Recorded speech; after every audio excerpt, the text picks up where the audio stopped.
तीज भी कहा जाता है। आइए सुनते हैं अक्षय तृतीया की कहानी। बहुत समय पहले की बात है। कुशावती नाम की नगरी में महोदय नाम का एक वैश्य रहता था। सौभाग्यवश महोदय वैश्य को एक पंडित से अक्षय तृतीया के व्रत करने की विधि के बारे में पता चला। महोदय ने भक्ति भाव से विधि पूर्वक इस व्रत को किया। व्रत के प्रताप से महोदय वैश्य कुशावती का महाप्रतापी शक्तिशाली राजा बन गया। उसका खजाना हमेशा स्वर्ण मुद्राओं, हीरे जवाहरातों से भरा रहता। राजा महोदय अच्छे स्वभाव वाला और दानवीर था। वह मन से उदार था और खुले हाथ से दान करता था। असहाय और गरीबों की पूरी मदद करता। एक बार इस राजा का वैभव और सुख शांति पूर्ण जीवन देखकर दूसरे राजाओं ने उसकी समृद्धि का कारण पूछा।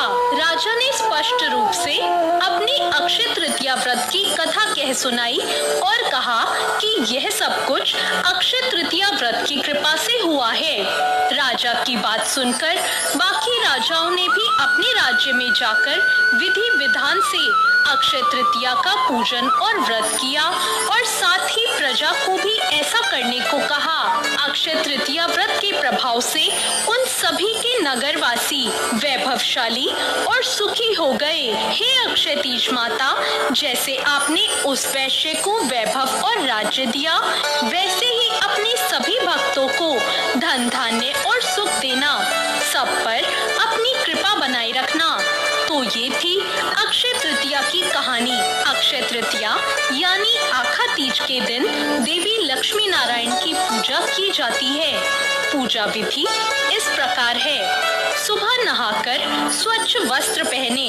सबसे पहले भगवान विष्णु जी और लक्ष्मी जी की प्रतिमा को जल से स्नान कराएं। स्नान कराने के बाद प्रतिमा को सूखे और स्वच्छ कपड़े से पोंछकर यथास्थान पर स्थापित कर दें। रोली और चंदन का टीका लगाकर उन्हें अक्षत अर्पित करें। मूली भी अर्पित करें। माला, पुष्प आदि अर्पित करें और फिर दक्षिणा चढ़ाएं।